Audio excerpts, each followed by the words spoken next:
আমরা ওই ধরনের কোনো কার্ডের ওয়াদা দিচ্ছি না। 2000 টাকা দিয়ে একটা পরিবারের কোনো কিছু সমাধান হবে? ট্যাক্সের বাইরে কিন্তু একটা বেসরকারি ট্যাক্স আছে প্রত্যেকটা মুদির দোকানে, রাস্তাঘাটে, হকারের কাছে, এমনকি রাস্তার পাশে বসে যে ভাই বোনটি ভিক্ষা করে তার কাছ থেকে একটা ট্যাক্স নেওয়া হয়।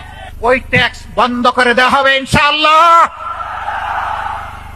যারা নিজেদের দলের লোকদেরকে চাঁদাবাজি, দখল বাণিজ্য, মামলাবাজি, দুর্নীতি, সন্ত্রাস, পাথর মেরে লোক হত্যা, গাড়ি চাপা দিয়ে লোক হত্যা, এইগুলা থেকে নিজের কর্মীকে যারা বিরত রাখতে পারবে, আশা করি আগামীর বাংলাদেশ তারা জনগণকে উপহার দিতে পারবে।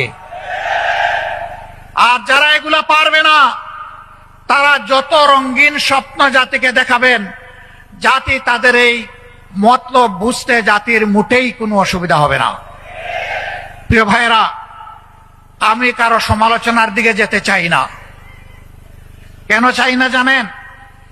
আমি যখন ডান দিকে, বাম দিকে, সামনে, পিছনে চোখ মেলে তাকাই, তখন অন্তত ছোট্ট একটা জায়গাতে গিয়ে শান্তি পাই যে যারা ফ্যাসিবাদ কায়েম করেছিল এবং তাদের যারা মূল দোসর ছিল, এখন তাদেরকে দেখতে পাই না।